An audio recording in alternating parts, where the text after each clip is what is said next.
হাতে সময় কম বলে ঘুরতে যেতে পারছেন না, কিন্তু এই ভিডিওটা দেখলে অবশ্যই হাতে সময় কম থাকলেও ঘুরে আসতে পারবেন পাহাড়ে।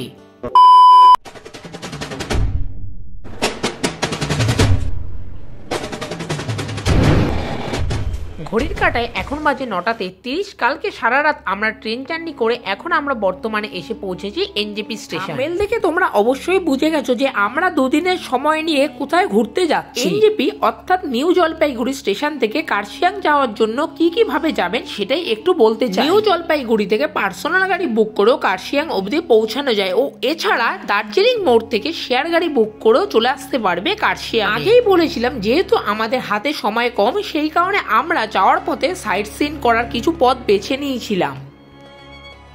আমাদের সাইট সিনের প্রথম প্লেস ছিল হচ্ছে রোহিণী লেক, যেটা তো খুবই সুন্দর ছিল, আর এই বৃষ্টি ওয়েদারে ঘুরে তো আমাদের বেশ ভালো লেগেছে।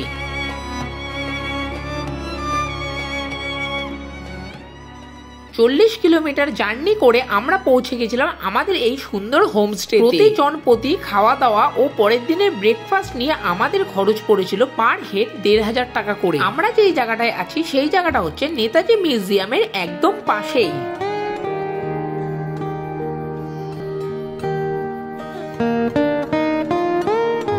হোমস্টে থেকে ফ্রেশ হয়ে চা কফি খাওয়া কমপ্লিট করে বাইরে বেরিয়ে গেলাম কিছু আলাদা কিছু খাওয়ার জন্য। এই শীতে যদি আমরা পাহাড়ে এসে মোমো না খাই আর একটু পাহাড়ি চা যদি টেস্ট না করি তাহলে তো ভিডিওটা অসম্পূর্ণ থেকে যাবে। খুবই অল্প পয়সার বিনিময়ে আমরা 1 প্লেট মোমো নিয়েছিলাম, কিন্তু পরবর্তী সময়ে 1 প্লেটে হয়নি, আমরা আরো 2-3 প্লেট মোমো অর্ডার করে আমরা দুজন মিলে খাওয়া দাওয়া করেছিলাম।